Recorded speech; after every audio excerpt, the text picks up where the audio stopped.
Nyakubahwa Perezida wa Repubulika na Madame,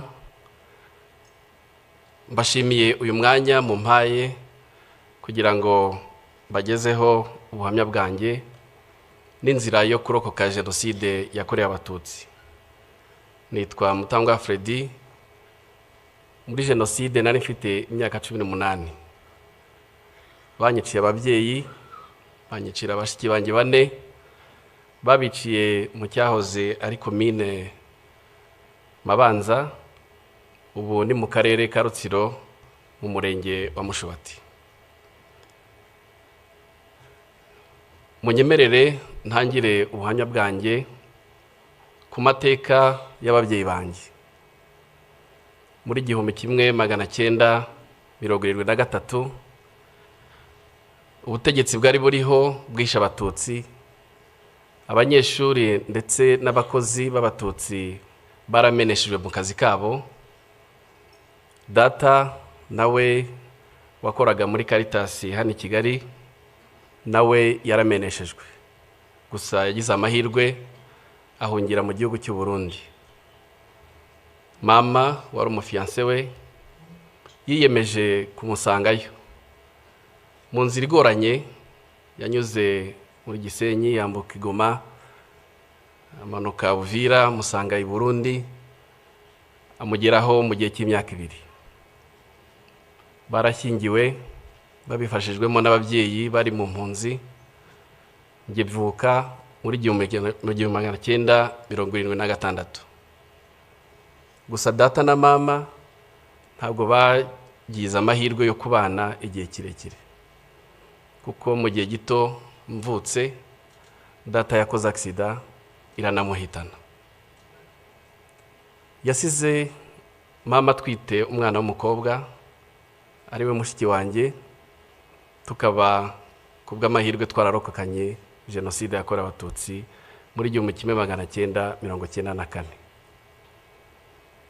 Ubuhunzi bwaramugoye, ndavuga mama yiyemeza kugaruka mu Rwanda akaruhira iwabo. Yagarutse yerekeza ahahoze ari muri komine Bwakira, niho hari iwabo, ubu ni mu karere ka Karongi. Aguma iwabo, ariko naje kumenya ko uko icyo gihe nari nkiri muto, naje kumenya ko yakomeza gutotezwa n'inzego z'iperereza zimubaza iby'inyenzi yasize Burundi. Byarakomeje kugeza yongeye gushaka, ashaka mu karere ka Rutsiro, ubu ni muri Mushubati. Yashatse umugabo nawe wari umaze gupfusha umugore, nawe afite abana 3. Turabana, nakuriye aho Mushubati, mpiga n'amashuri abanza.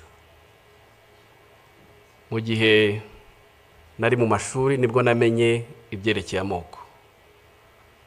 Aho mwarimu wacu nigaga mu mwaka wa 2 yahagurikije abana b'Abatutsi. Icyo gikorwa bagikoraga buri gihembwe, hari ifishi ya leta buzuzaga bagashyiraho ubwoko bwa buri mwaka, bwa buri mwana. Nibwo rero yaduhagurutsaga, ngenda jijinganye, aturuka imbere, araza amagurutsa andi ikinyuguti kwitama, arambwira ngo wowe mama wawe n'umwarimu kazi hano ukaba utazi kuri inyenzi. Narahagurutse, nyuma tuza gutaha, mbitekereza mama. Nanamubaza impamvu twabaye Abatutsi, ariko sinibuka igisubizo yampaye. Gusa ababyeyi muri hano sinzi ko mwakibona namwe. Urungano rwanjye, urubyiruko mw'icyo gihe twigishije urwango, twigishwa ubugome, twigishwa ubugizi bwa nabi. Ikibabaje gikomeye nuko bwigishijwe no mu mashuri. Bwigishwa mu mashuri ku nzego zitandukanye ndetse no mu buryo butandukanye. Abize mu icyo gihe cyanjye, muri buka imyandiko textbooks twigaga zari zuzuye urwango, nubwo hari harimo imigani itandukanye irimo inyamaswa n'ibindi, ariko hari harimo ubugome bukabije, hari hariho n'ubugizi bwa nabi. Abize mu myaka ya 7 n'iya 8 turibuka isomo twigaga ry'imyuga. Iryo somo batwigishije gucura imyuko, gucura amahiri, gucura imihini, ndetse no kubaza amahiri, gucura n'ibyuma.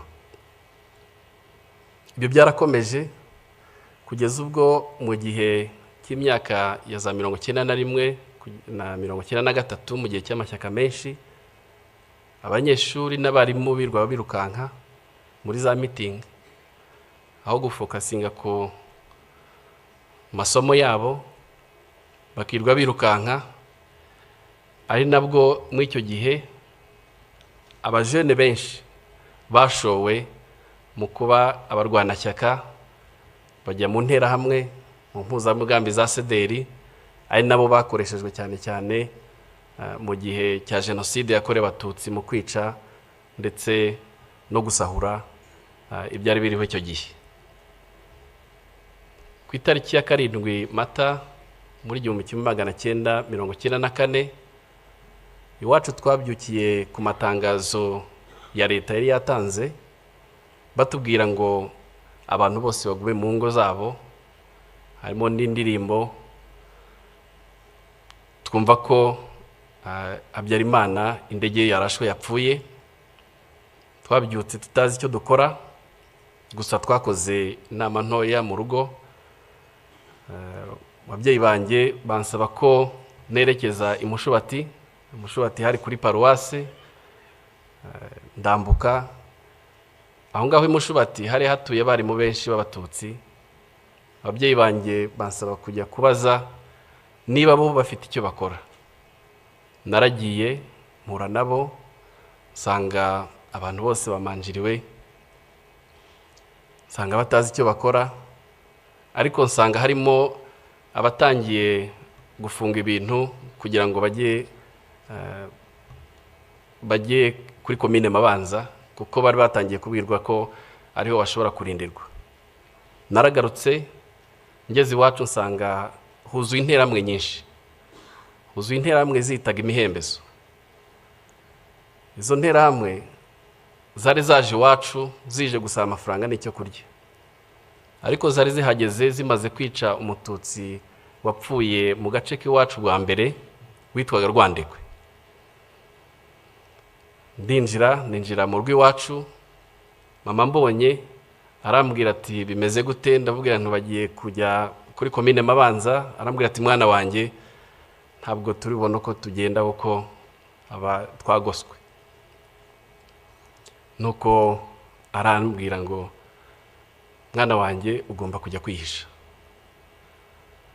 Arambwira ati ubanze ujye kwihisha ku mukecuru witwa Kankindi twari duturanye. Ndagenda, nyuma y'igihe gitoya Kankindi anjyana ku nshuti yanjye yitwaga Pierre, twiganaga mu mwaka twiganye muri primaire. Narahagumye. Nizo ntayiramwe zakomeje gutera mu gihe cy'iminsi 6. Buri mugoroba mama yazaga kundeba, akampumuriza, akambwira ko bakiriho. Ku itariki ya 13 z'ukwezi kwa 4, mama yaje kundeba nimugoroba, ariko aza yahindutse, nkabona mu maso handitse pe. Araza turicarana, anzanira amatunda yari yeze ku rugo rw'iwacu. Arambwira ati mwana wanjye reka twicarane dusangire. Ndatangira, ariko mukanya andeba mu maso, arambwira ati mwana wanjye nurokoka uzaba umugabo. Nta kindi yambwiye. Hashize akanya yarahagurutse aragenda, ati ngiye kureba abandi. Nukuri yarazi icyo avuga, kuko ibitero byari byariyongeye iwacu, kuko ku itariki ya 14 mu gitondo z'ukwezi kwa kane uwari burumestre wa Mabanza witwaga Bagirishema Inyasi cyaje kumbabaza nuko urukiko rwa Arusha rwamugize umweru ngubu yibereye mu France. Yaje iwacu aravuga ati abwira intera hamwe zari ziraho n'izindi zakomeza gutera, arabwira ati mukureho umwanda. Ko mu gihe cya saa 5 nibwo intera hamwe zikoranije, izo zitwa imihembezo zaturutse ahitwa Mukunini n'ahitwa Gafumba, ubwo naho mu karere k'iwacu, zose zikoranira iwacu. Abiwacu rero bari barimo bakwira imishwaro, buri muntu ashaka kwirwanaho ngo ajye gushaka aho yisha. Bakomeje rero barabahiga, baza kubakusanya, nanjye baramvumburaho narindi, duhurira mu Gahinga. Hanyuma naje kugira amahirwe, sinzi umuntu mu baturage yatereye ijwi hejuru aravuga ngo Dorothea yari mama yashatse hano ashaka abana babiri kandi bari baturutse i Burundi, abo bana bashobora kuba bari abarundi. Ubwo abari bariho baduhiga batushaka kudukusanya ngo batwice, bahita bafata abavyeyi, bafata n'abana, ubwo baba birukankanye. Naje kumva ko kubera ubwoba abavyeyi banje bagerageje kugura amasasu, babatanga 5,000, barayafata baravuga ngo amasasu arahenda, babicishije amahiri, babicisha n'imihoro, babajugunya mu miringoti yarera aho hafi. Bashiki banje bo babataye mu cyobo kinini cy'umugabo wari umupasiteri witwa Gasenge, nawe bamwishe muri jenoside. Babatarimo ari bazima ariko babanje kubakomeretsa, hanyuma noneho bakabarundaho babajugunyaho amabuye kugeza igihe bapfuye. Nge rero na mushiki wanjye muri iryo joro twafashe icyemezo cyo guhunga aho ngaho, twerekeza ahitwa ku Rutare rwa Ndaba. Wenda abajya muri bira bice murahazi. Aho twerekeje hari mama wacu wakurikiraga mama, akaba yarashatse umugabo utarahigwaga. Twarahageze, atubonye aratwakira, arabwira ati mwinjire mu nzu, ariko dusanga nawe afite umutwaro ukomeye wo kurinda umugore we, ariko yaratugumanye. Ibitero byakomeje kumutera, avuga ngo noneho ari inyenzi zajiwe. Ndibuka nk'ibitero 2 byarazaga, akabiha amafaranga bagasubirayo, aho bigeze harananirwa, aratubwira ati mugerageze mwigendere. Ariko yaduhaye indangamuntu ye. Kera mu ndangamuntu bandikagamo abana, yari afitemo abana 2, uwitwaga Ruberi n'uwitwaga Kwibishaka. Aratubwira ngo bana banjye mugende kuri bariyeri, nibabaza muzabwire ko iyo ndangamuntu ari yaso, harimo ubwoko bw'abahutu. Noneho ubwo icyo gihe nibwo nahinduye izina, nitwa Ruberi na mushiki wanjye yitwa Kwibishaka. Haraho byadukundiraga kuri bariyeri bakatwemera tugatambuka, ariko rero n'ahandi byatugoraga bavuga ko ari amayeri y'inkotanyi. Twarakomeje, inzira yatubereye ndende kuva i Mushubati, inzira twayirangirije ikaduha ahahoze ari muri Gikongoro. Twarabahaye tubana mu mpunzi, tubana n'impunzi zari ziturutse i Kigali, tubana n'impunzi zari ziturutse i Gitarama, ndetse n'abanyeshuri bigaga ku ishuri rya Yave ryari hariya ikaduha. Abo banyeshuri abenshi bakoze jenoside yahabereye, kuko twebwe twasanze barayirangije nko mu Kiliziya n'ahandi, kuko abanyeshuri baturutse Ibyumba bari bafite ubugome budasanzwe, ariko twarabanye. Twagumye aho ngaho kuko hari no muri zone turquoise.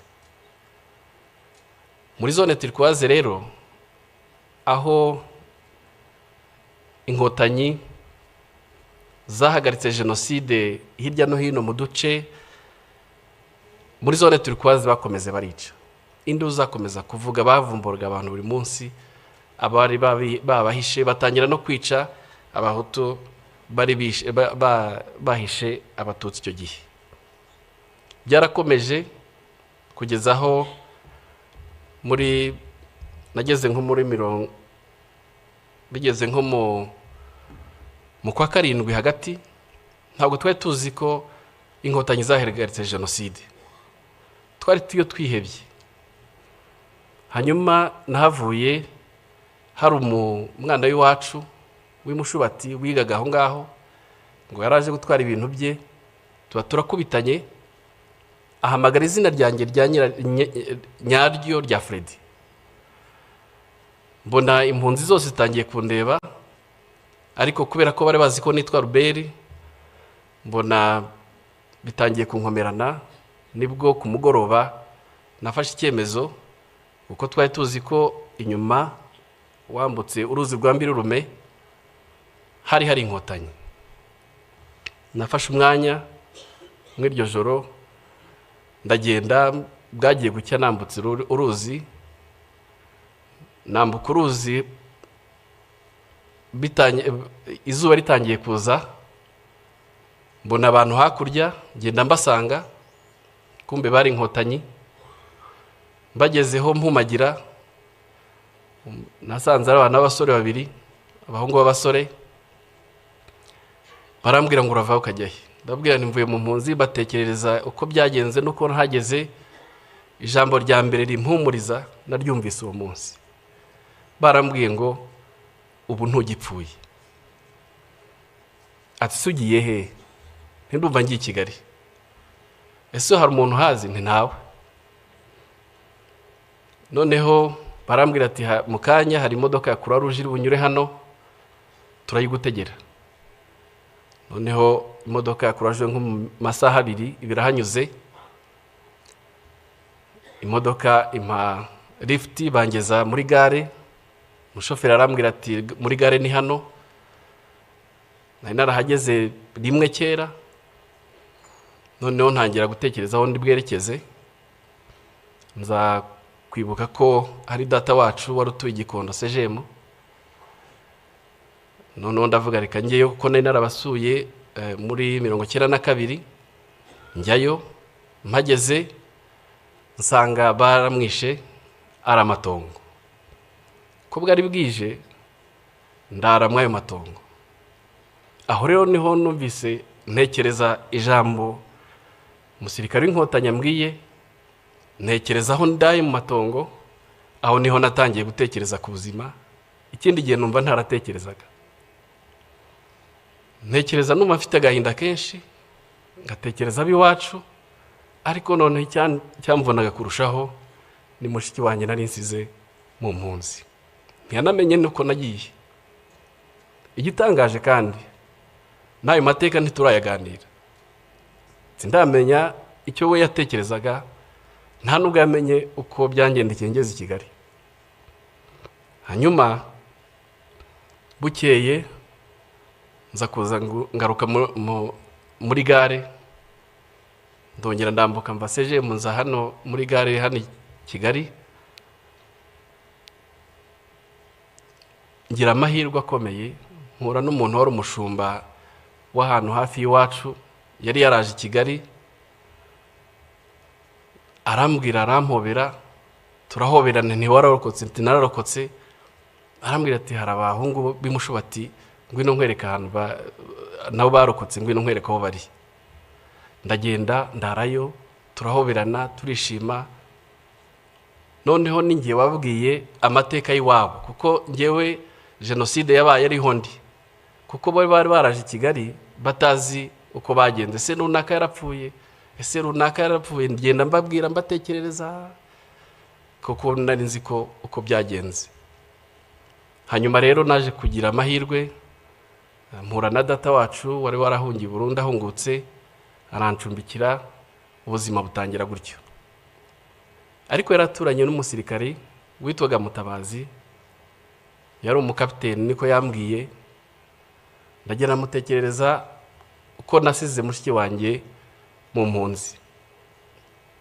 Arambwira ati nyina akora nk'inkotanyi, ati mu mpunzi taho hantu ni nko kuva hehe nahagana he. Ndamutekerereza, buke mu gitondo aramfata anjyana aho ngaho, ni nawe wamfashije kugira ngo mushiki wanjye ashobore kuva mu mpunzi hariya, nawe muzana i Kigali. Kuri yo byari igitangaza kongera kumbona. Hanyuma rero nyakubahwa Perezida wa Repubulika, ndagira ngo mbashimire, inkotanyi zatubwiye kubaho tubaho, inkotanyi zaduhaye icyizere cyo kubaho kandi turiho. Muri icyo gihe mushiki wanjye akimara kuboneka nibwo natekereje gusubira mu ishuri, kuko nacyo nshimira leta y'ubumwe yagiyeho icyo gihe, yuko yagerageje gushyira ibintu mu buryo. Amashuri aratangira, nongera kumva yuko ishuri ry'iwacu aho narigaga Kirinda hongeye gutangira, nsubirayo. Nagezeyo nsanga hari abana b'imfubyi benshi bihebye batazi, mbese hari agahinda gakomeye, ariko hari n'ubukene bwinshi. Leta rero yatubereye umubyeyi, leta yatubereye umubyeyi, iradushyigikira, ijya mu cyuho cy'ababyeyi bacu, ishyiraho farije, baduha icyangombwa cyose twari dukeneye kugira ngo dushobore gukomeza amashuri yacu. Ndagira ngo mbashimire umusingi leta yacu yaduhaye wo kubaho. Ni igihango gikomeye tudashobora gutatira, ni igihango gikomeye tugomba kwigisha kandi twigishana n'ubu n'abana bacu. No kuri icyo gihe mu bwihebe nk'ubwo ngubwo nta nubwo twambaraga ngo tuberwe, ariko turambara tukaberwa. Ikindi twabaye abagabo. Rya jambo rya mama nzi neza yuko ababyeyi benshi baribwiye abarokotse benshi, twabaye abagabo. Bahumvugira aha, mfite ndi umugabo, narashatse, mfite abana 5.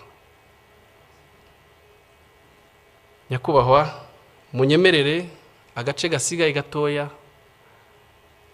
kavuga mu Cyongereza. Your Excellency, I would like to continue my testimony in English.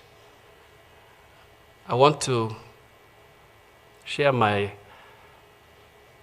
testimony, but also my experience of working here at Kigali Genocide Memorial. And I want to share with you what this memorial means for me. This memorial has been more than a workplace. It's my home. It's a home for me. Working here has transformed me deeply. Trying to learn and understand my history, the history of my country, explain the root cause of genocide against Tutsi, trying to share the transformation journey of my country from the ashes of genocide to a peaceful nation. It has been a very positive journey for me. But this memorial has a huge meaning for the international visitors that I receive all day, every day. This memorial provides an historical clarity. They come here to learn and they bear witnesses. They go back transformed. They're transformed by what they see and what they hear. They take these stories, our stories, the stories of genocide, the stories of reconstruction, across the borders and through generations.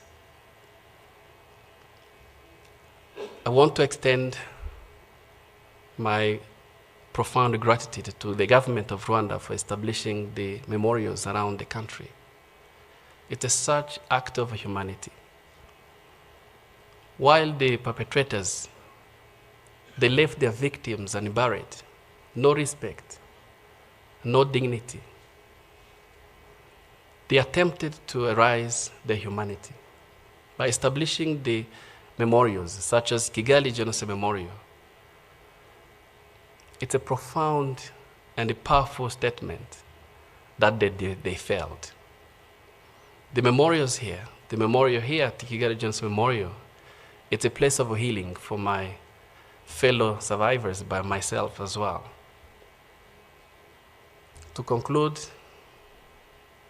through our pain, we find a purpose of life. Through commemorations and remembrance, a date like this, Your Excellency, you never miss for the last 31 years. Through your message, comforting message, and a powerful and profound message, Your Excellency, we find our strengths. This is what means memorization for humanity. Acknowledging the past, the dark past of our history, but also affirming our commitment to light. Murakoze cyane kunyumva. Murakoze mwese kuntega amatwi. Dukomeze twibuke kandi twiyubaka. Murakoze.